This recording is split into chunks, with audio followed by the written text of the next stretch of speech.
Bendiciones para todos los que nos acompañan en este día de Shabbat. Aquí desde la Nueva Jerusalén y bueno, el Padre nos ha permitido hoy empezar un estudio en el cual vamos a tratar algunos niveles de interpretación de la Escritura y los cuales nos van a llevar a poder entender que Dios tiene destinado, predestinado también para nosotros. Entonces, los invitamos a que nos acompañen a través de este canal de YouTube, Comunidad Llamas de Fuego para las Naciones, y puedan enriquecer su alma a través de cada estudio que el Padre ha permitido a través de cada uno de los siervos y a cada una de nuestras vidas en este lugar.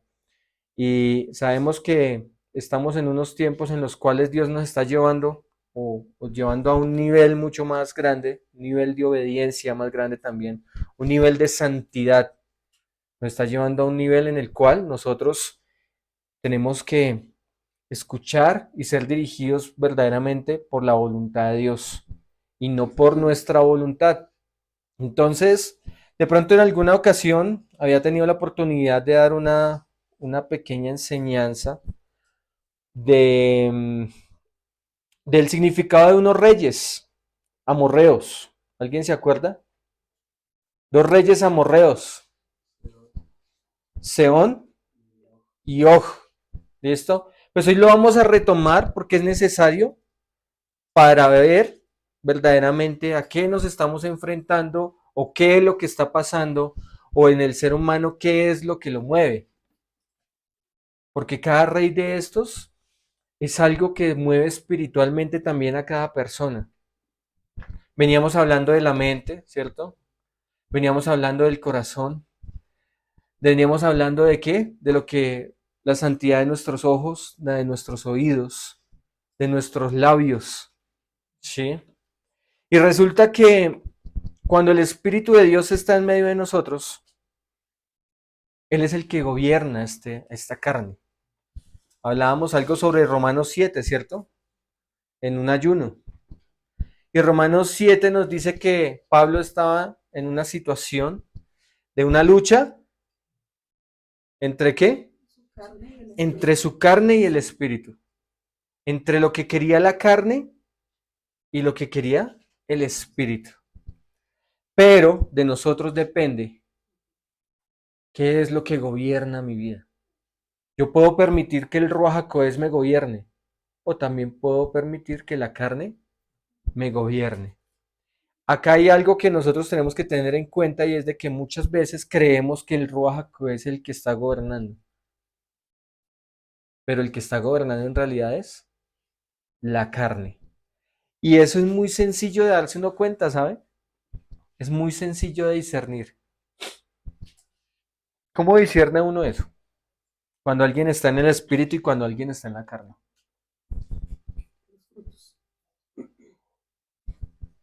Dice que por sus frutos los conoceréis.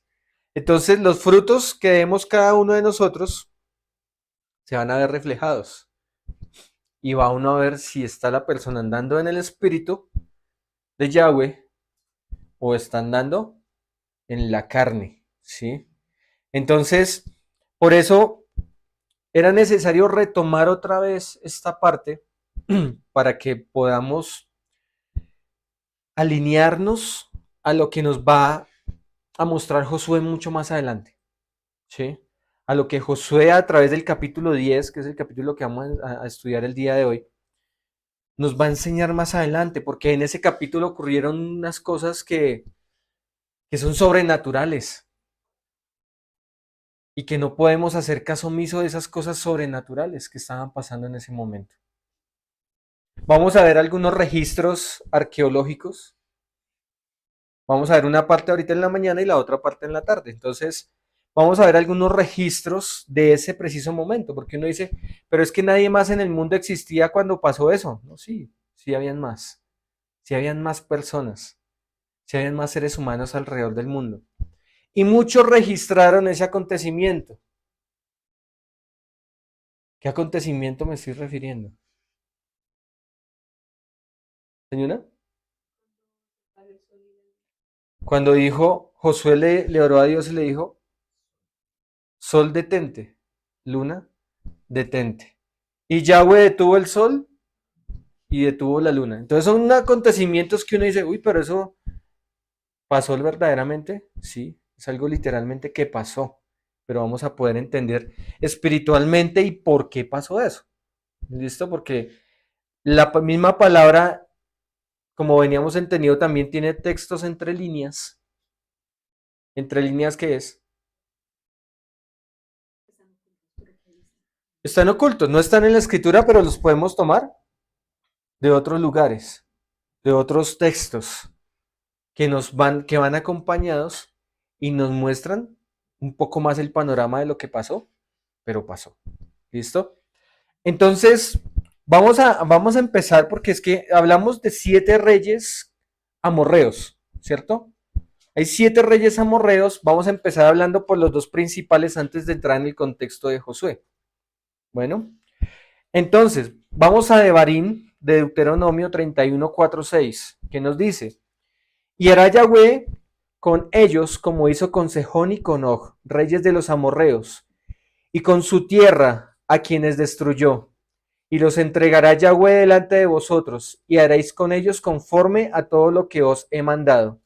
Esforzaos y cobrad ánimo, no temáis ni tengáis miedo de ellos, porque Yahweh tu Dios es el que va contigo, no te dejará ni te desamparará. Entonces vemos que en este texto nos está mostrando quiénes, a 2 reyes, a Sehón y Og. Sehón se escribe Sehón, Sehón, y con Og, que es Og. ¿Listo? Entonces 2 reyes. Vamos a mirar esos 2 reyes. Entonces, ¿qué representan estos 2 reyes? Y vamos a verlo, cada uno, vemos que los nombres eran mucho, significaban mucho sobre la personalidad de como quién era cada persona que llevaba ese nombre. ¿Listo? Entonces, ¿qué representan estos reyes? ¿Por qué la Torah los nombra por su nombre en lugar de referirse a ellos solo como reyes? Pero la Torah es específica y les da sus nombres: reyes amorreos, Sejón y Og. Entonces aquí es donde nosotros vamos a empezar a ver que cada rey de estos representa un estado de la persona o del pueblo en ese momento. Y por eso muchas veces nosotros decimos, hay algo que me está gobernando, ¿sí? Hay algo que me quiere gobernar mi vida. Y es ahí donde yo tengo que entender es que hay algo que está tratando de que yo vuelva a mi vieja naturaleza. ¿Listo? O de mantenerme en esa naturaleza y no querer ver la naturaleza celestial. ¿Sí? Entonces, Sejón o Sijón significa tempestuoso. ¿Listo? ¿Qué significa? Tempestuoso. Tengan muy clara esa palabra, porque esa palabra es lo que significa este rey. ¿Sí? Una tempestad es una tormenta grande, específicamente marina, con vientos de extraordinaria fuerza y también conjunto de palabras ásperas o injuriosas.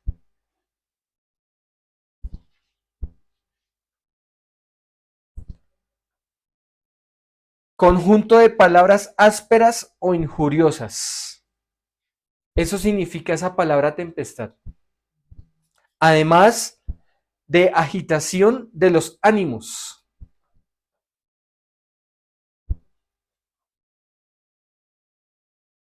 Entonces, ¿qué podemos decir de este rey? ¿Qué representa este rey? Palabras ásperas o injuriosas. ¿Sí? ¿A qué nos lleva eso? Una tempestad, una tormenta grande. Dice, por lo cual podemos decir que este monarca está representando la inestabilidad emocional. ¿De qué se trata ese monarca? Inestabilidad emocional, que hace que los deseos y decisiones de una persona vayan y vengan como las agitadas olas del mar. ¿Cómo son las decisiones de una persona? Agitadas, o sea, van y vienen, van y vienen. Como ser bipolar. Hoy estoy bien, mañana estoy medio, pasado mañana estoy mal y después al cuarto día otra vez vuelvo a estar bien. Y así me la paso, así, para arriba y para abajo, para arriba y para abajo, las olas, para allá y para acá, para allá y para acá. Entonces, ¿a qué nos lleva esto? ¿Y cuál era la condición del ser humano en ese momento? ¿De cuál era la condición del pueblo de Israel en ese entonces? ¿Había una inestabilidad? Ok. Esto pasó en Devarim. Cuando ya entró Josué, ¿qué le dijo a Josué? Dios, ¿qué le dijo a Josué? Esfuérzate y sé valiente. No temas ni desmayes, porque yo voy contigo. ¿Cierto? Entonces le está dando la seguridad y lo que pasa es que antes de pasar a conquistar, Dios ya había dado la libertad de estas cosas. Entonces, como ya Dios las había entregado, tenía que otra vez volver. Y esos reyes se tenían que levantar otra vez. ¿Cierto que no? No tiene lógica de que cuando Dios ya nos liberó de algo, nosotros volvamos a caer en lo mismo. ¿Cómo estaríamos siendo nosotros con Yahweh?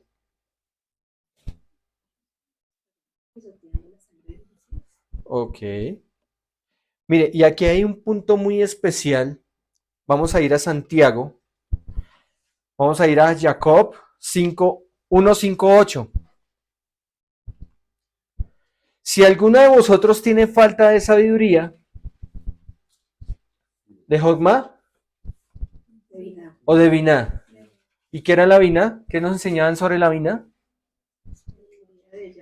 Sabiduría de Yahweh, no Jogma, que es sabiduría humana. O sea, esa Biná, dice, si alguno de vosotros tiene falta de Biná o falta de relación con Yahweh, pídala ¿a quién? Ok, es la única fuente donde viene ese tipo de sabiduría. No viene de ninguna otra fuente, solamente de la fuente de Dios, el cual da a todos abundantemente y sin reproche, y le será dada, pero pida con fe. ¿Con qué? Con fe. Ahí esa fe, ¿cómo se traduciría? Sí. ¿Confianza? Pida con confianza. Sí, porque el mismo Yahweh le está diciendo, si a alguno de vosotros le falta vina, pídala con confianza, no dudando nada, porque el que duda es semejante a la ola del mar, que es arrastrada por el viento y echada de una parte a otra. No piense, pues, quien tal que reciba cosa alguna del Adón. El hombre de doble ánimo es inconstante en todos sus caminos. Entonces, ¿qué provocaba este rey amorreo? Inestabilidad. Inestabilidad emocional en todo lo que hace. Y esa inestabilidad emocional está en la mente, porque ahí es donde empieza a operar todo. Entonces, claro, ese primer rey, ¿cierto? El segundo rey, ¿cuál es? Og. Dice cuyo significado es redondo. ¿Listo? Esto representa a los círculos viciosos y a la zona de confort que mantiene a la persona dando vueltas en lo mismo. ¿Qué podemos entender de ahí?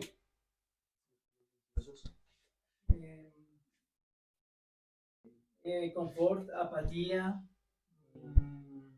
Entonces estancamiento. vemos que la persona como que empieza y como que empieza bien en un momento a otro, dio la vuelta y otra vez cayó en la misma condición en la cual salió. Por eso hablábamos en este tiempo de que así, no queremos ni para arriba ni para abajo, queremos ahí, que nos lleven ahí. No quiero más, no quiero más, ahí, quiero estar ahí. Pero Dios nos está diciendo, yo quiero entregarles más. No se pueden quedar ahí, porque si ustedes se quedan ahí, va a haber que un estancamiento espiritual. Va a haber un conformismo. Estoy en mi zona de confort. No quiero que me exijan. No quiero que me digan. No quiero que me lleven más porque estoy en mi zona de confort. Dice, esto representa los círculos viciosos a la zona de confort que mantiene a la persona dando vueltas en lo mismo. Esto se relaciona con lo anterior, dado que la duda genera inestabilidad. Eso es lo que se mantenga, eso hace que no se mantengan firmes las decisiones ni las acciones para alcanzar lo propuesto. Entonces se termina siempre en lo mismo. ¿Sí? Entonces, por eso Pablo decía, no tengas cuidado porque empiezas andando en el espíritu y de pronto no resultes andando en la carne otra vez. Aprendíamos también que muchas veces lo que Dios nos entrega y la autoridad que Dios nos da y las cosas grandes que Dios nos da, nos puede llegar a hacer a caer a nosotros mismos, porque nos confiamos. Y creemos que estamos bien, porque ya Dios nos la entregó. Dios entregó una responsabilidad, ¿cierto? Pero yo no puedo quedarme en lo mismo, sino que tengo que hacer, dar los frutos de esto. No confiarme, porque yo no es que ya Dios me dé eso, entonces Él se encarga de hacer todo. Sí, Él se encarga de hacer todo, pero también depende de nosotros que Él, a través de nuestras vidas, se encargue de hacer lo que nosotros fuimos predestinados para hacer. ¿Listo? Entonces se termina siempre en lo mismo. Empezamos bien y de pronto otra vez inestabilidad emocional. Entonces este segundo rey, ¿qué hace? Esos dos trabajando en conjunto, ¿qué hacen? Lo hace creer a usted que está bien y usted comienza para allá y para acá. Tranquilo, ahí va bien. Déjese mecer por las olas. Déjese mecer ahí. Shh, tranquilo. Lo cogen así. ¿Sí? Entonces, ¿qué pasa en eso? Que Dios nos está diciendo, despierten. ¿Sí? Porque es que yo ya se los entregué a ustedes. Ustedes ya los vencieron, entonces ¿por qué siguen con lo mismo? ¿Mm? En definitiva, como queda manifestado en el versículo sexto de Barín, en el versículo 6, los enemigos que debemos vencer sin piedad son el enemigo paralizante, Yaré, y el quebranto o desánimo, Aratz. Yaré y Aratz. ¿Cómo hacerlo? La respuesta está en el mismo pasaje. ¿Se acuerda cuando hablamos de la palabra esforzados? Hazak y cobran ánimo, Amatz. Voy a volver a repetirle, los enemigos que debemos vencer sin piedad son el miedo paralizante, Yaré, y el quebranto o desánimo, Aratz. Así como suena. Yaré y Aratz. Y el mismo pasaje nos da la respuesta. ¿Cuál es la respuesta? Hazak, esforzados, y cobrar ¿qué? Ánimo, Amatz. Entonces, muchas veces Dios se encarga y Él mismo da la respuesta. Dios mismo da la respuesta. Pero nosotros no la queremos, porque siempre estamos ahí. Siempre estamos y el enemigo lo lleva a uno en el mismo círculo. Empieza bien, dan, y otra vez vuelve y llega a lo mismo.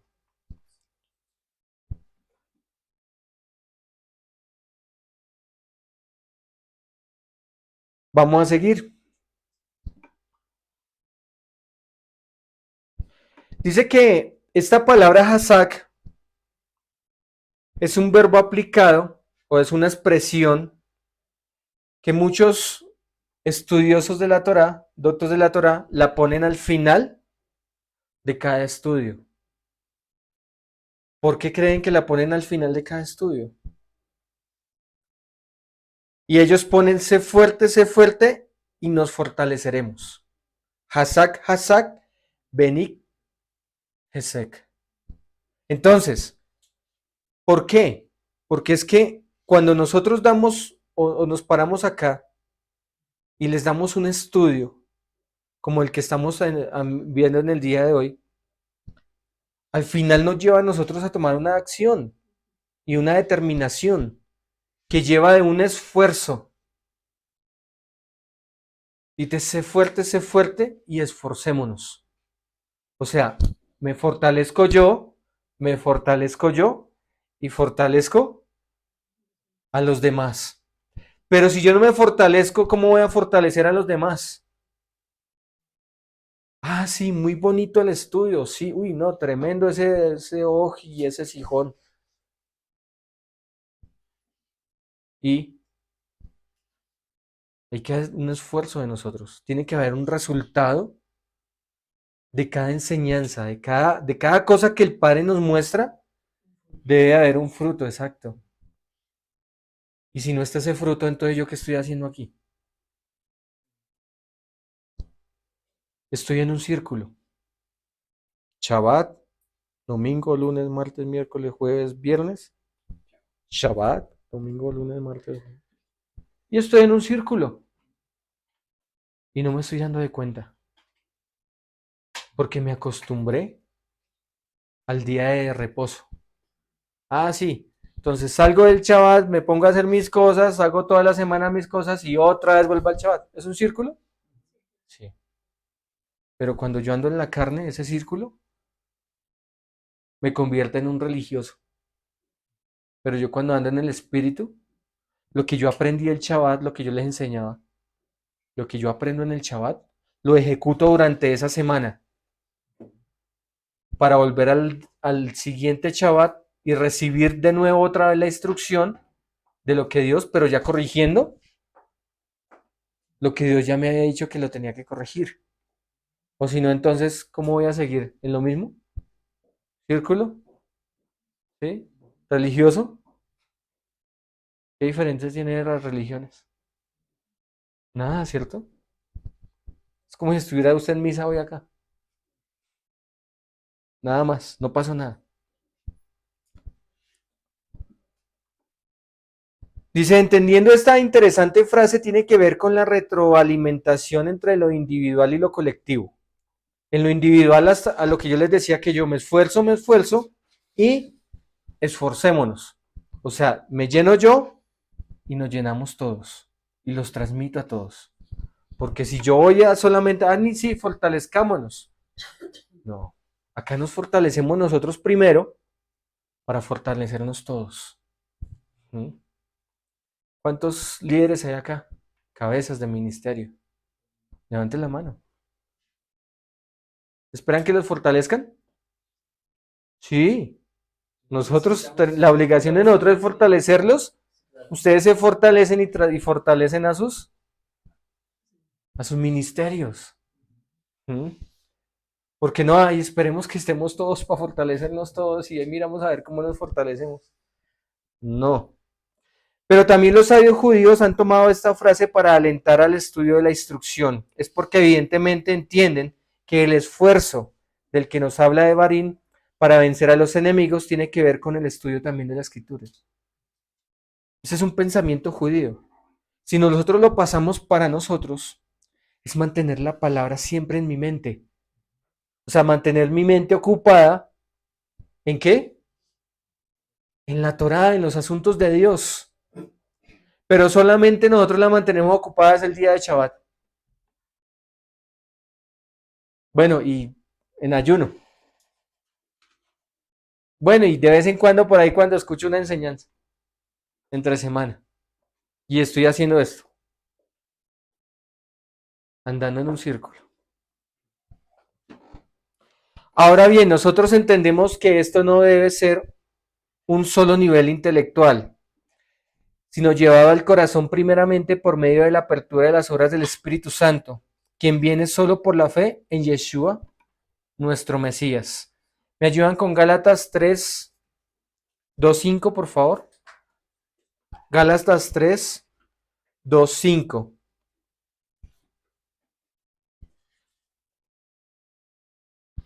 ¿Quién lo tiene? Gálatas 3:2-5. Dice, esto solo quiero saber de vosotros. ¿Recibisteis el Espíritu por las obras de la ley o por el oír con fe? Tan necios sois, habiendo comenzado por el Espíritu, ahora vais a acabar por la carne. Lo que estábamos hablando, ¿no? O sea, cuando verdaderamente hay un cambio, nosotros como creyentes, ¿cómo debemos de andar? En el Espíritu, ¿sí? Pero tener cuidado de no llegar al punto de pronto de que yo caiga en la carne. ¿Mm? ¿Cómo puede uno darse de cuenta de que alguien empieza como bien, empieza en el espíritu y de un momento a otro resulta en la carne? Frutos, listo. Pero díganme, ¿cómo notan ustedes esos frutos? Cuando hacen las cosas por costumbre. Por costumbre, sí. Cuando pierdo o cuando le doy el primer lugar a otras cosas, Perdemos el enfoque. se pierde el enfoque, exacto. No se pierde. Se pierde el amor, se pierde la pasión, porque le estoy dando el primer lugar a las cosas terrenales. ¿Mm? ¿Y qué pasa? Otra vez volvió a su vieja naturaleza. ¿Se dio de cuenta? Como que dice, oiga, ¿qué pasó? Como que otra vez estoy andando en la carne. Eso es muy visible y se nota mucho. Y hablando de él, nuestro maestro nos da un ejemplo práctico de cómo se ejercita este combate a los reyes amorreos. Cuando en los evangelios se relata que en medio de la tempestad la barca donde viajaban sus discípulos se hundía mientras él descansaba. Marcos 4, 39, 40. Y levantándose reprendió al viento y dijo al mar, calla, enmudece. Y cesó el viento y se hizo grande bonanza. Y les dijo, ¿por qué están así tan amedrentados? ¿Cómo no tenéis fe? ¿Qué pasó en ese momento?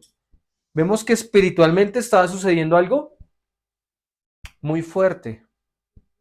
La tormenta, ¿a qué hace referencia? Confusión. ¿Qué estaba actuando en ese momento? Parálisis temporal. Habían demonios que eran los que estaban causando esa situación. ¿Sí? ¿Y cómo estaban los discípulos? Amedrentados. Estaban llenos de miedo. ¿Y Yeshua qué pasó? Solamente se levantó y dijo, reprendió al viento y dijo al mar, calla y enmudece. No dijo nada más.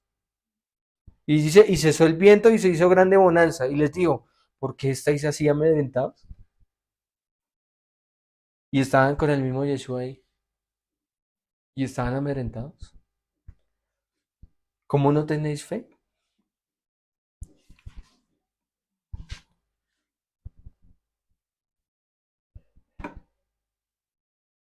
Creemos que hay momentos donde simplemente con la misma fe de Yeshua debemos decir calla y enmudece. Por eso es que es una acción de nosotros mismos. En ese momento Yeshua les estaba diciendo, si yo lo hice, se lo estoy mostrando, estoy diciendo un ejemplo de cómo ustedes pueden enmudecer. Pero es una determinación y una decisión propia de yo decirle al enemigo ya no más. Y le digo al enemigo ya no más, y yo cambio mi forma de vivir, mi estilo de vida. A veces, decir calla y enmudece a las voces interiores que quieren derribarnos, que en verdad no somos nosotros, sino la voz del adversario alimentando nuestro ego. Se trata de hacer callar, confiar y actuar. ¿Sí ven? Ar. Hacer callar, confiar y actuar. ¿Son qué? Verbos. Pues sí, pero ¿son qué? Acciones. ¿Sí? Lo primero que yo le digo, calla, confío y actúo. Porque al vencer en algún momento aplica una acción. El anhelo del espíritu del Adón te fortalezca, nos fortalezca a nosotros, ¿sí? Él es el que nos da las fuerzas para decirle al enemigo, calla, ya no más. No quiero más siguiendo a escuchar la voz del enemigo. Por eso es que hay personas que dicen, es que hay una voz que me dice que haga tal cosa. Y uno dice, sí. ¿Y esa voz de quién es? ¿De Dios o del enemigo? Dice, no sé, pero lo voy a hacer. No, espera un momentico porque es que como que no tiene sentido. Entonces, ahora vamos a entrar en contexto un poco con Josué capítulo 10. ¿Por qué traía a colección esos dos reyes? Porque antes de la conquista venció Dios a estos dos reyes. Y ahora entrando a la tierra prometida, Josué con todo su ejército, ¿qué tenía que hacer? Actuar y conquistar con fe y actuar. Ya les había quitado a dos enemigos. Ahora yo pregunto, ¿a cuántos de nosotros hemos callado a esos enemigos? Solo, En algún momento, en varios momentos hemos callado a varios enemigos. ok. ¿A través de qué? Terminaciones de decisiones. De determinaciones, de decisiones, ¿sí? De la confianza verdadera que nosotros tenemos en Yahweh. Por eso hoy vamos a ver un tema donde el cual nos va a romper mucho la cabeza, porque hay un suceso, como les venía comentando anteriormente, y es un milagro que ocurre. ¿Cuántos de nosotros creemos en los milagros de Dios? ¿En realidad lo creemos? Sí, hemos visto milagros.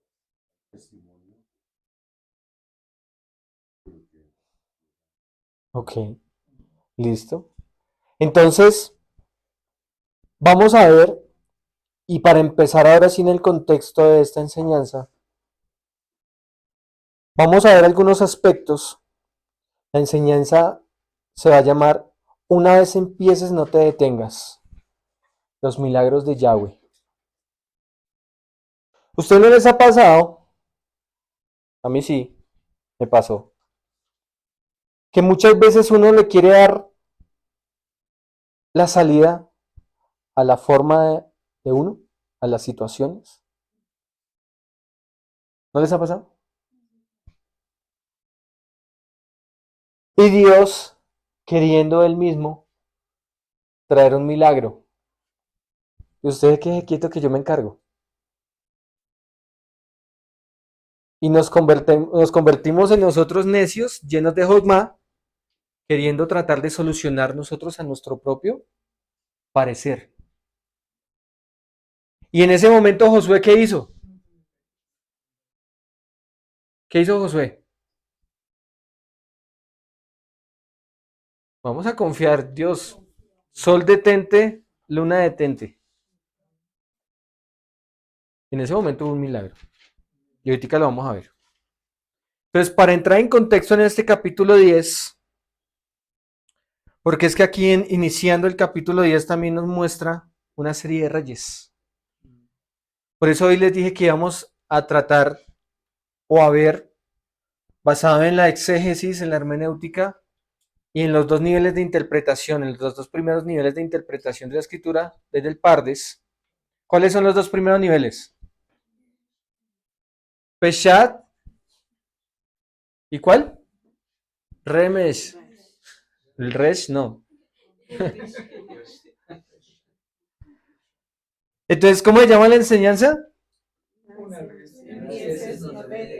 Una vez empieces, no te detengas. ¿Sí? ¿Por qué? Hay un texto que nos dice, toma el arado y no mires atrás. Cuando tú pongas la mano en el arado, no puedes volver a mirar atrás. Entonces, eso nos va a llevar a algo sencillo, como una decisión que yo tenga que tomar, o algo más grande, que es el lograr mi salvación. ¿Sí? Dios te está mostrando este camino, toma el arado y sigue. Hágale. ¿Sí? No mire hacia atrás. Como la mujer de Lot. Exacto, como no hacer como lo que hizo la mujer de Lot. Pero entonces, para iniciar en este capítulo, vamos a leer el capítulo 9. ¿Listo? Alguien que me ayude leyendo el capítulo 9. Amor, ayúdame tú para con eso con voz fuerte. Sí. Y vamos a estar muy atentos. ¿Por qué? Porque es que en el capítulo 9, para poder entender un poco el capítulo 10, necesitamos también saber el contexto del capítulo 9. El capítulo 9 solo vamos a utilizar para el contexto. ¿Listo? Ahora bien, todos los reyes que estaban al occidente del río Jordán se enteraron de lo que había sucedido. Eran los reyes de los hititas, amorreos, cananeos, fereceos, heveos y jebuseos, quienes vivían en la zona montañosa en las colinas occidentales y a lo largo de la costa del mar Mediterráneo, hasta las montañas del Líbano al norte. Estos reyes unieron sus tropas para pelear con un solo ejército contra Josué y los israelitas. Sin embargo, cuando los habitantes de Gabaón oyeron lo que Josué había hecho a Jericó Un momento ahí. Ok. Vuélveme a leer esa parte anterior. Sin embargo, cuando los habitantes de Gabaón Los habitantes de Gabaón, tengan muy presente ese nombre. Habitantes de Gabaón. oyeron lo que Josué había hecho a Jericó y a la ciudad de Ai, recurrieron al engaño para salvarse la vida. Enviaron a unos representantes ante Josué y sobre sus asnos cargaron alforjas desgastadas y odres viejos y remendados. Se pusieron la ropa harapienta y se calzaron sandalias gastadas y remendadas. Además, llevaban pan seco y mohoso. Cuando llegaron al campamento de Israel en Gilgal, les dijeron a Josué y a los hombres de Israel: venimos de una tierra lejana para pedirles que hagan un tratado de paz con nosotros. Entonces los israelitas le respondieron a estos heveos: ¿cómo podemos saber que ustedes no viven cerca? Pues si viven cerca no podemos hacer ningún tratado de paz con ustedes. Ellos respondieron: nosotros somos sus siervos. ¿Pero quiénes son ustedes?, preguntó Josué. ¿De dónde vienen? Ellos contestaron: nosotros sus siervos venimos de un país muy lejano. Hemos oído del poder del Señor su Elohim y de todo lo que hizo en Egipto. También hemos oído de lo que les hizo a los dos reyes amorreos que vivían al oriente del río Jordán, a Sehón, rey de Hesbón, y a Og, rey de Basán, quien vivía en Astarot. Entonces nuestros ancianos y todo nuestro pueblo nos dieron la siguiente instrucción: lleven provisiones para un largo viaje, vayan al encuentro del pueblo de Israel y díganle: somos sus siervos, les suplicamos que hagan un tratado con nosotros. Este pan estaba caliente recién salido del horno cuando partimos de nuestros hogares, pero ahora, como pueden ver, está seco y mohoso. Estos odres estaban nuevos cuando los llenamos, pero ahora están viejos y rotos. y nuestra ropa, las sandalias que traíamos puestas, tan desgastadas del tan largo viaje. Entonces los israelitas revisaron el alimento de los gabaonitas, pero no consultaron a Yahweh. Ok, hay otro punto. Hablamos de los qué? Gabaonitas. De los gabaonitas. Y aquí pasó otra cosa. ¿Qué No. hicieron ellos? No consultaron a Yahweh. No consultaron a Yahweh. Así que Esos puntos, perdóname un segundito, esos puntos tienen que ser muy claros, ¿cierto? Porque cuando uno no consulta a Yahweh, ¿cómo estamos nosotros haciendo? Necios. Estamos siendo necios, diciéndole, no me importa su opinión, lo voy a hacer a mi modo. Y así uno dice, no, pero es que yo no le hablo así a Dios, pero así los está haciendo ver a Dios. De que no le importa la opinión de Dios, sino me importa solo mi opinión. Entonces pónganle cuidado a lo que pasó ahí después. Así que Josué hizo un tratado de paz con ellos y les ¿Hizo qué? ¿Josué hizo qué? Un tratado de Un tratado de paz. Por eso les dije que este texto lo íbamos a ver solamente como contexto, para nosotros ver qué era lo que había pasado, porque en el Josué capítulo 10 hay algo que es como relevante y son las gabaonitas. ¿Listo? Sí. Hizo un tratado de paz con ellos y les garantizó seguridad. Y los líderes de la comunidad ratificaron el acuerdo mediante un juramento que los obligaba a cumplirlo. 3 días después de hacer el tratado, los israelitas se enteraron de que esa gente en realidad vivía cerca. Enseguida salieron a investigar y en 3 días llegaron a sus ciudades, las cuales se llamaban Gabaón, Cáfira, Beerot y Kirián Jearim. Sin embargo, como los líderes israelitas habían hecho un voto en el nombre del Adonai, Yahweh de Israel, no atacaron a ninguna de las ciudades gabaonitas. Entonces el pueblo de Israel se quejó contra sus líderes por causa del tratado.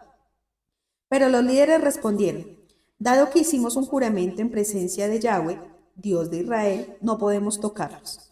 Lo que tenemos que hacer es dejarlos con vida, porque el enojo divino caería sobre nosotros, si no cumpliéramos nuestro juramento. Déjenlos vivir. Así que los hicieron cortar leña y llevar agua para toda la comunidad, tal como le indicaron los líderes israelitas. Entonces Josué reunió a los gabaonitas y les dijo, ¿por qué nos mintieron?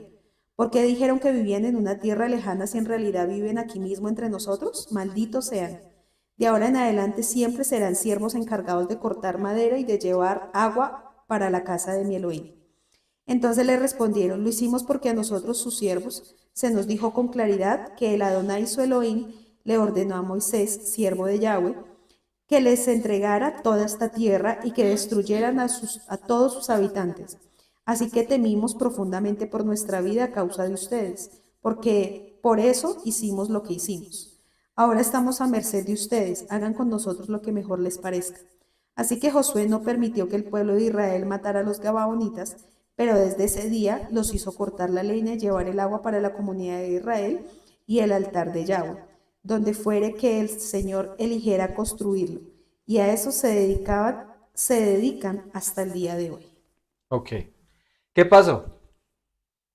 Muéstrenme un poquito del contexto de lo que pasó en ese texto, en Josué 9. ¿Qué pasó ahí, en Josué 9? Que ellos estaban cumpliendo la labor que el Padre les había ido de conquistar y de hacer, pero a causa de no consultar al Eterno se dejaron engañar. No Sí. vieron las intenciones de esa persona ni indagaron más allá. Entonces, igual juraron, hicieron un voto delante del Padre de que no los iba a cuidar. ¿Un voto de que qué? los iba a cuidar. Un pacto de Un paz. pacto de paz. Un tratado de paz hicieron ellos. Entonces, el pueblo de Israel ya estaba obligado por la palabra que salieron de los líderes de ellos por no consultar primero, estaba obligado a velar por ellos y de que no los podían tocar. ¿Listo? ¿Cómo ven ustedes eso? ¿Está correcto lo que hicieron los líderes? Estaba incorrecto, ¿cierto? Pero vamos a ver más adelante en el capítulo 10, ocurre algo interesante. Los voy a poner un poco en contexto. Resulta que en el capítulo 10 nos muestran 5 reyes amorreos, ¿listo? Que cuando se enteraron de que Gabaón había hecho la paz con Josué y con los israelitas, dice ahí, ellos convocaron, hay un rey que se llama Adonisedec, convocó a los otros 4 reyes para que entre todos, ¿qué hicieran? Atacaran a los gabaonitas. ¿Por qué? Por haber hecho el pacto o el tratado de paz con Josué y con el pueblo de Israel. ¿Listo? ¿Qué es lo que Dios modificó acá? Porque es que eso hay que tenerlo aquí en cuenta. ¿Qué modificó? Estos reyes, cuando tenían sus ciudades y cuando construían sus ciudades, ¿cómo eran en esas ciudades? Eran ciudades fortificadas, o sea, tenían murallas grandes, muy grandes. Entonces, de una decisión equivocada que tomó el pueblo por no buscar el consejo de Yahweh para la vida de esas personas, eso Dios lo transformó en algo beneficioso para el pueblo de Israel. ¿Cómo? Ya ahorita lo vamos a ver. Partimos del punto de que las ciudades de los reyes eran ciudades fortificadas, amuralladas. O sea, tenían fortalezas que cualquiera no entraba. ¿Qué tenía que hacer Josué con estas ciudades? Destruir. Conquistarlas, ¿sí? Destruirlas. Pero una fortaleza, ¿cómo las va a destruir? Pues les iba a costar un trabajo grande, ¿cierto? Entonces, ¿qué pasó con esto? Que Dios provocó de que todos los reyes salieran de sus ciudades para ir a atacar a los gabaonitas. O sea, se los puso en bandeja de plata ¿a quién? A Josué. Ya no tenía que ir a las ciudades a conquistarlos directamente, sino que ahora, como los sacó de sus fortalezas, estaban expuestos. Y como ellos eran muchos, ¿ellos qué dijeron? Como somos numerosos, vamos a ganar. ¿Sí se acuerdan qué pasó con Gedeón? ¿Cuántos convocó? 30.000. ¿30.000 o 3.000? No, 30.000 y quedaron 300. Y quedaron 300. Y uno dice, ¿es la cantidad? El espíritu de Yahweh. ¿O era el Yahweh, o era el mismo Yahweh, que era el que iba adelante y el que ya les había dado la victoria? Entonces vamos a leer, para que me ayudes a leer, Josué capítulo 10, del verso 1 al 14. Adonisedec, rey de Jerusalén, oyó que Josué había tomado... Un momento ahí. Vamos a ir mirando los puntos. Adonisedec, ¿rey de dónde? De Jerusalén. De Jerusalén. Tengan muy presente estos nombres. ¿Sí? Rey de Jerusalén, Sí. oyó que Josué había tomado y destruido por completo la ciudad de Jai y había matado a su rey, lo mismo que había hecho con la ciudad de Jericó y su rey. También se enteró de que los gabaonitas habían hecho la paz con Israel y ahora eran sus aliados. Cuando él y su pueblo oyeron todo esto, tuvieron mucho miedo, porque Gabaón era una ciudad grande, tan grande como las ciudades de la realeza y más grande que la ciudad de Jai. Además, los gabaonitas eran guerreros fuertes. Entonces Adonisedec, rey de Jerusalén, envió mensajeros a varios otros reyes. A Oham, rey de Hebrón, a Piream, rey de Jarmut, a Jafia, rey de Laquis, y a Debir, rey de Eglón. Vengan y ayúdenme a destruir a Gabaón, les rogó, porque hizo la paz con Josué y con el pueblo de Israel. Entonces estos 5 reyes amorreos unieron sus ejércitos para atacar en conjunto. Pusieron todas sus tropas en posición y atacaron a Gabaón. Enseguida los hombres de Gabaón enviaron mensajeros a Josué, quien se encontraba en su campamento en Gilgal. No abandonen a sus siervos ahora, rogaron. Vengan de inmediato, sálvenos, ayúdenos, pues todos los reyes amorreos que viven en la zona montañosa unieron sus fuerzas para atacarnos. Ok, paremos ahí. ¿Qué hizo Gabaón? Pidió pidió ayuda, ayuda para que... ¿sí? Porque ellos se enteraron de que iban a ser atacados. O sea, ellos tenían sus infiltrados también. Como los otros también tenían infiltrados en el pueblo de Gabón, Gabón también tenía sus infiltrados allá. Entonces, ¿qué hizo ellos? ¿Qué hicieron ellos? Le enviaron un mensaje ¿a quién? A Josué, A Josué, ¿sí? ¿Y Josué qué tenía que hacer? ayudar. Ya habían hablado. Tenían que cumplir lo que habían prometido, ¿sí? ¿Eso qué nos lleva a nosotros? Nuestra palabra. La palabra tiene que tener un valor más que cualquier otra cosa. Cuando usted habla y promete algo, cúmplalo. ¿Sí? Exacto. Entonces, ¿esto qué llevó a Josué? Dijo, no, pues, alístense y camine. Y resulta que, para poner un poquitico en contexto también, esto pasó en la noche, cuando llegó el mensaje. O sea, empezando la noche, llegó ese mensaje. Entonces, vamos a mirar un punto. Sigue leyendo y ya miramos este punto. Entonces Josué y todo su ejército, incluidos sus mensajeros guerreros, salieron de Gilgal hacia Gabaón. No les tengas miedo, le dijo el Eterno a Josué, porque te he dado la victoria, ni uno de ellos podrá hacerte frente. Josué marchó toda la noche desde Gilgal y tomó por sorpresa a los ejércitos amorreos. El Señor llenó de pánico a los amorreos, y los israelitas masacraron a un gran número de ellos en Gabaón. Después persiguieron a sus enemigos por el camino que lleva a Bet-Orón y los fueron matando a lo largo de toda la ruta de Aseca y Maceda. Mientras los amorreos estaban en retirada por el camino de Bet-Orón, el Eterno los destruyó mediante una terrible tormenta de granizo que envió desde el cielo y que no paró hasta que llegaron a Aseca. El granizo mató a más enemigos de los que mataron los israelitas a filo de espada. El día en que el Adonai les dio a los israelitas la victoria sobre los amorreos, Josué oró a Yahweh delante de todo el pueblo de Israel y dijo: que el sol se detenga sobre Gabaón y la luna sobre el valle de Ajalón. Entonces el sol se detuvo y la luna se quedó en su sitio, hasta que la nación de Israel terminó de derrotar a sus enemigos. ¿Acaso no está registrado este suceso en el libro de Yacer? El sol se detuvo en medio del cielo y no se ocultó como en un día normal. Jamás, ni antes ni después, hubo un día como este, cuando el Eterno contestó semejante oración. Sin duda ese día el Eterno peleó por Israel. Después Josué y el ejército israelita regresaron a su campamento en Gilgal. Ok.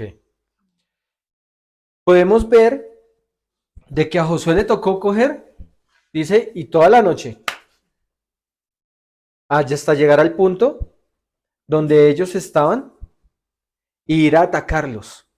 Por eso, ¿cómo se llama la enseñanza? Si empiezas.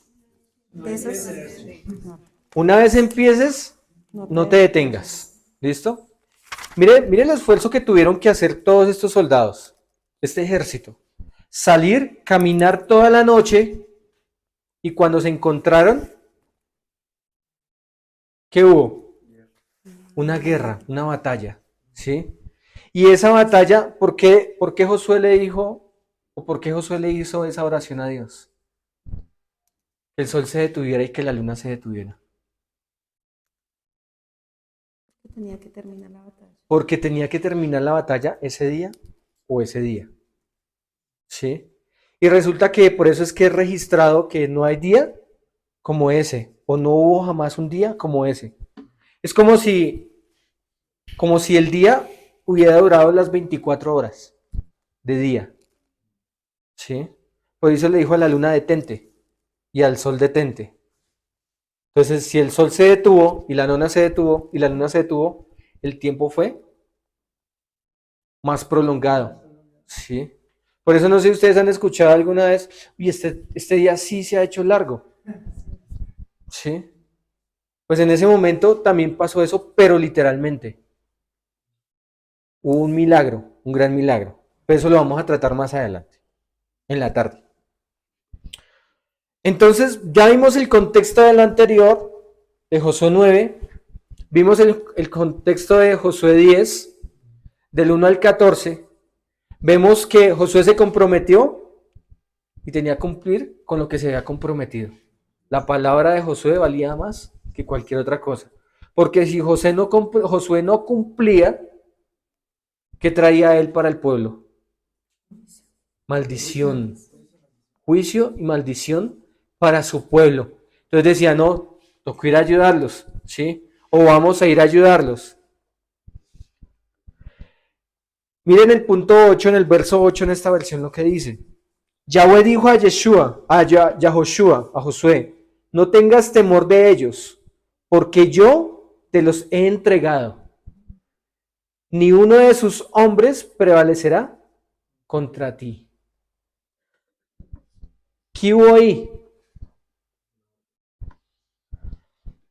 ¿Una orden? ¿O Dios le dijo, hágale, no se preocupe, hermano, que yo voy con usted? De parte de Josué, confianza, ¿sí? Por eso cuando yo inicio algo no me detengo, porque yo sé con quién voy confiado. Yo sé quién es el que va delante de mí. Yo sé quién es el que pelea por mí. Por eso aprendíamos con el Jotma y la Biná que muchas veces nosotros queremos vencer a nuestro modo, a nuestro parecer. Cuando Dios le dice, no es a su parecer, es a mi voluntad. Entonces, cuando no se dan muy bien las cosas, uno dice, ya entendí. No es como yo quiero, sino es como tú lo anhelas. ¿Mm? Y es ahí donde ocurren los milagros. Esas cosas sobrenaturales que son fuera de nuestro entendimiento humano, pero que sucede y que Dios las respalda, porque Él es el que las provoca. ¿Listo? Entonces, vamos a empezar a ver los significados de los reyes y de las ciudades. Y vamos a empezar a analizar esos puntos. ¿Listos? Significado de los nombres de los reyes.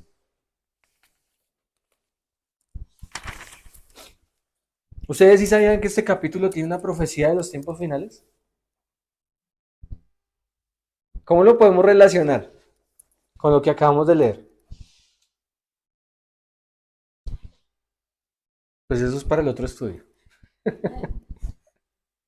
¿Listo? Entonces, Adonisedec. ¿Qué significa? ¿Ustedes qué creen que significa Adonisedec? Adon-Sedec. Adoni-Sedec. ¿Qué es Adón? Señor. ¿Y Sedec? ¿O Sadik? Justo. Justo. ¿Listo? Entonces vamos a mirar esos puntos. ¿Y dónde estaba gobernando este rey? Jerusalén. En Jerusalén. Qué cosa, ¿no? Vamos a empezar a mirar. Ahí les voy dando indicios. ¿Qué significa? ¿Mi Dios es próspero o mi Señor es justo?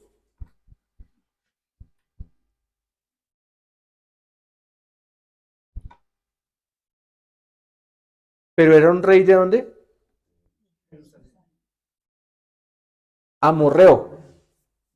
O sea, ¿era alguien puesto por Dios? Y entonces, ¿por qué dice mi Señor es justo? ¿O mi Dios es próspero?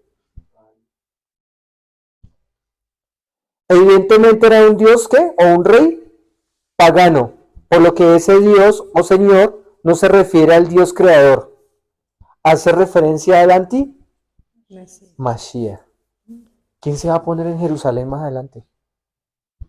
¿Quién se va a sentar en ese trono? El antimesías. ¿Profecía? Sí, señor. Ok. Ahí les voy dando unos adelantos. Oham. Dice que no tiene traducción según los diccionarios y la concordancia Strong.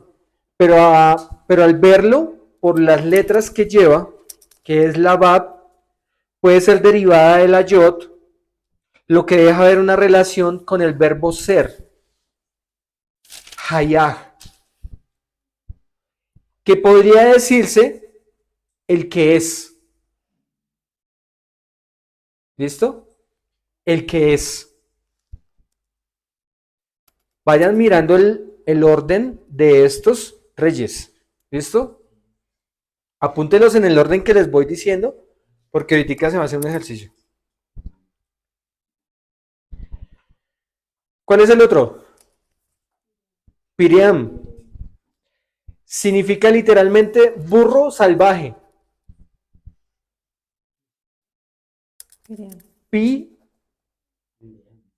Piream.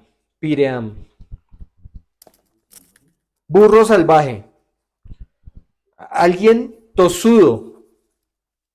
¿Tosudo qué es? Tosco. Tosco. Brusco.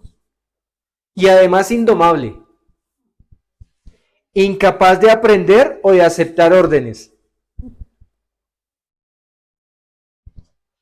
¿Qué representan los reyes? Según lo que vimos con Og y Sihón y Og. Inestabilidad emocional. No, lo que significan los reyes. La La condición condición espiritual. de las espiritual del ser humano. Entonces, la condición de los que gobernaba este rey, ¿cómo era? personas. Pues eran tosudos, indomables, incapaces de aprender o de aceptar órdenes.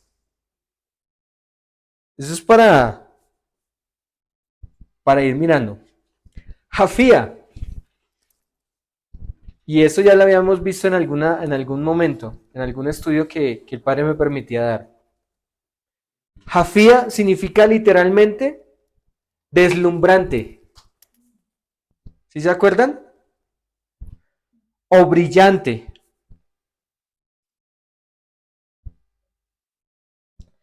Y esto es alguien que ilumina a otros de apariencia. ¿Se acuerdan cuando les daba esa enseñanza? ¿A qué me hacía relación?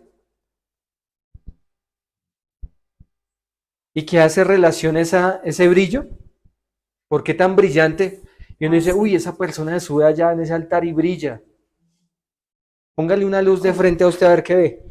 No, lo confunde. Sí, entonces ese brillo no lo va a dejar ver para ningún lado, entonces lo confunde. Entonces eso era lo que estaba, o la labor de ese. De ese rey. Sí, entonces seguimos. ¿Cuál sigue? Debir. Debir. Significa oráculo o el que habla o el profeta.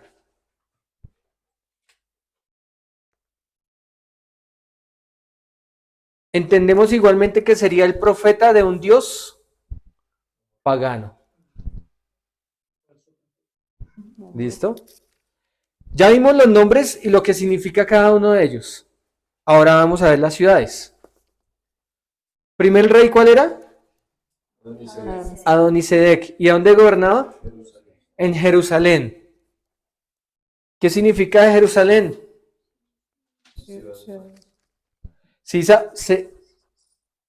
literalmente dice fundación de la paz. Dice, aunque la partícula yir significa literalmente ciudad, por lo que mejor traducción es ciudad de paz. ¿Listo? ¿Quién estaba gobernando sobre Jerusalén?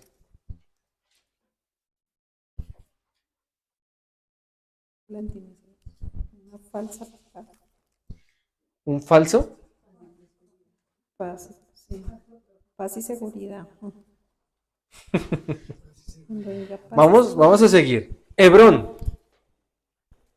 Literalmente significa banda, asociación, grupo de algo. O también significa hechicero, encantador, por lo que se traduciría como grupo de hechiceros. ¿Qué había en Hebrón? Grupo de hechiceros. Jarmut.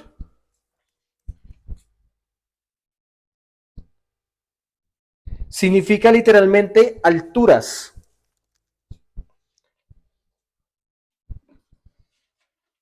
Que deviene de una raíz que es rum, R-U-M. que significa ensalzada, exaltada, ser encumbrada. Posiblemente la mejor traducción sería engreída.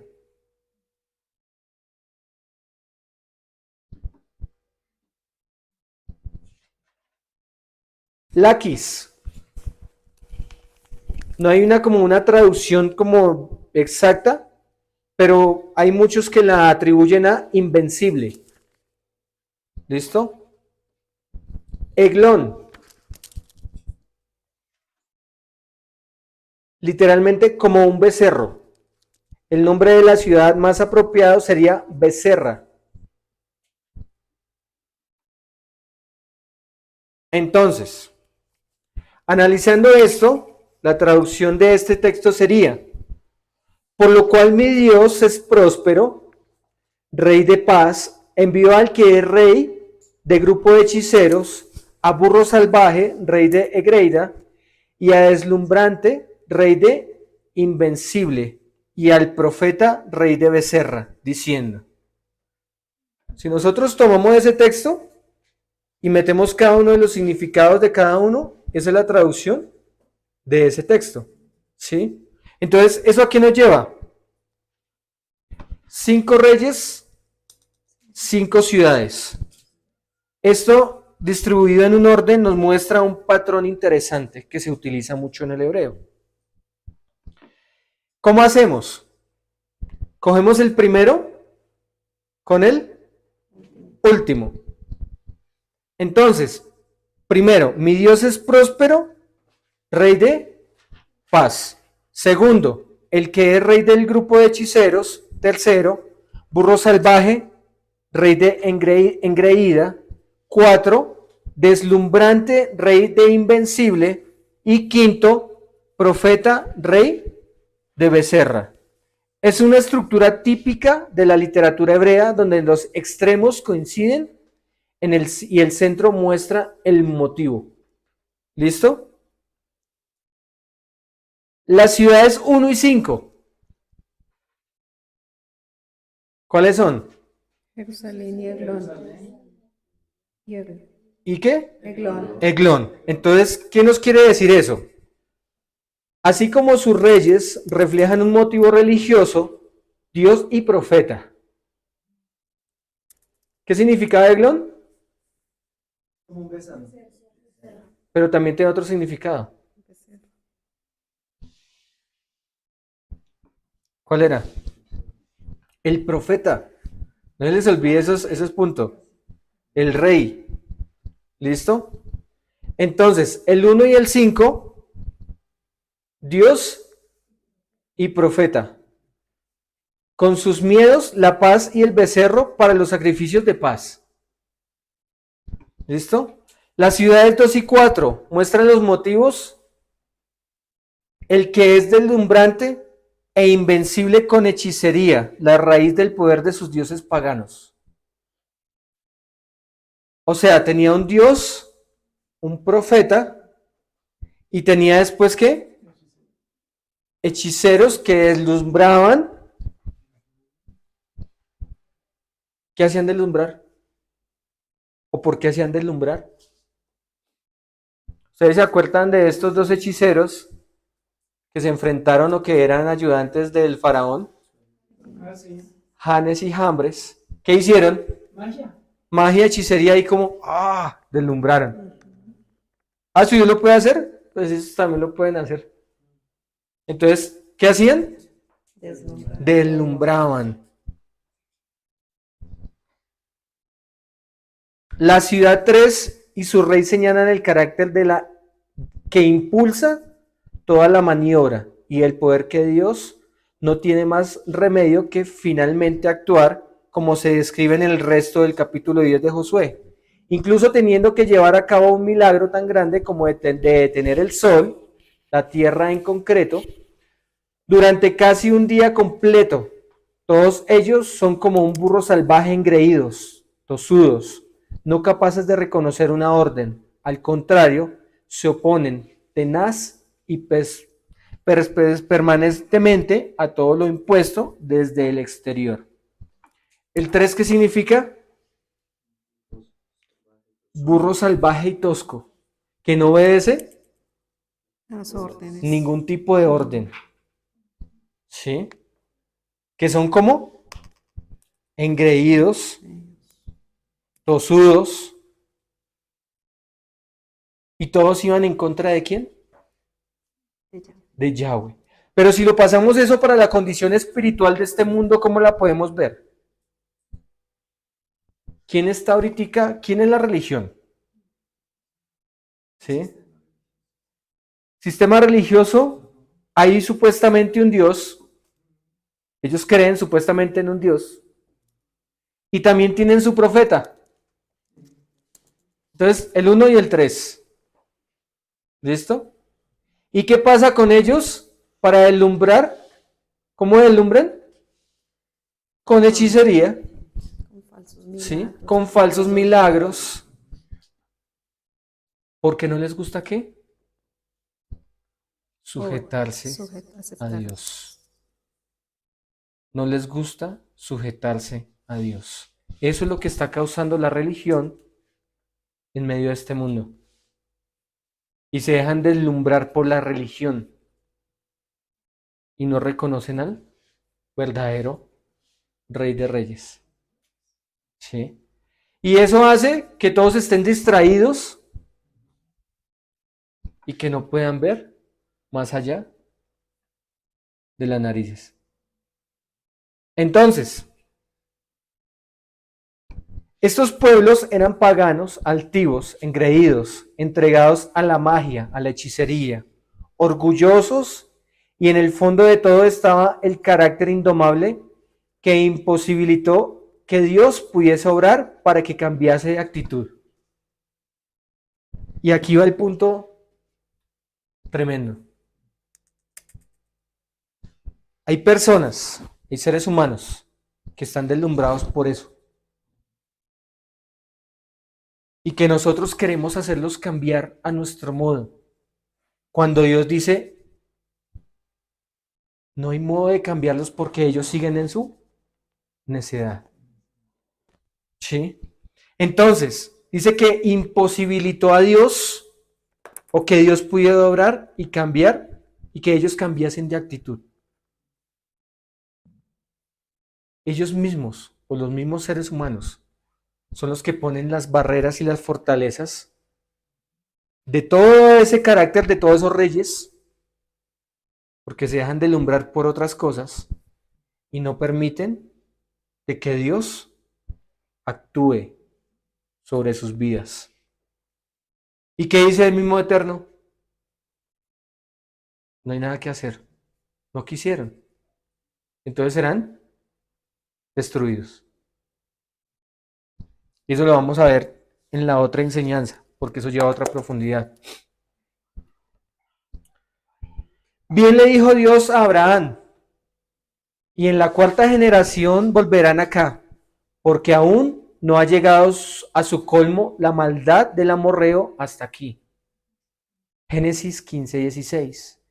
Más que 400 años atrás Dios ya estaba trabajando con estos pueblos y ciudades para tratar de convertirlos al bien.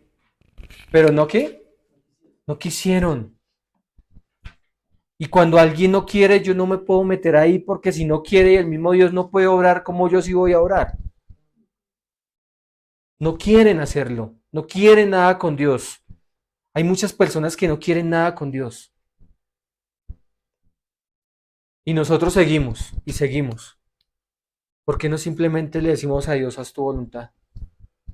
Y nos apartamos de ahí. Jonás es un ejemplo de cómo Dios no escatima ningún esfuerzo en salvar a los que se pierden.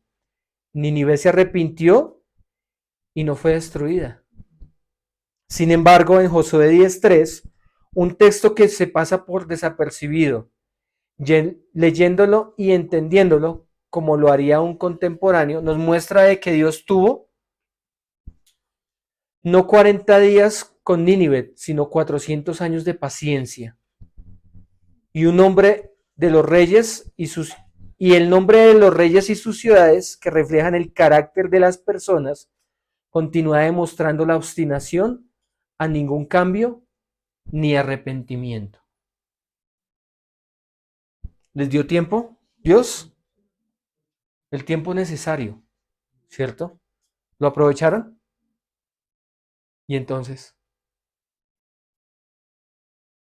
¿qué podemos nosotros actuar ahí? Hablábamos esta semana con Camilo. ¿Seguimos siendo paraguas? ¿Sí? ¿Seguimos interponiéndonos entre la voluntad de Dios? Ya no podemos seguir haciendo eso. ¿Por qué no podemos seguir haciendo eso? Porque vamos a resultar metidos en eso mismo, como necios y como tercos. ¿Listo? Entonces, eso era esa es la primera parte de lo que vamos a tratar en el día de hoy. Más adelante en la tarde vamos a ver la otra parte. ¿Por qué era tan importante ver todo esto? Porque más adelante vamos a ver la revelación mucho más grande de lo que está ocurriendo acá. Y va enlazado con Josué 8, Josué 9, Josué 10. Y esto con Apocalipsis. Entonces, que el Padre les bendiga y nos vemos en la segunda parte de este tema de Josué 10.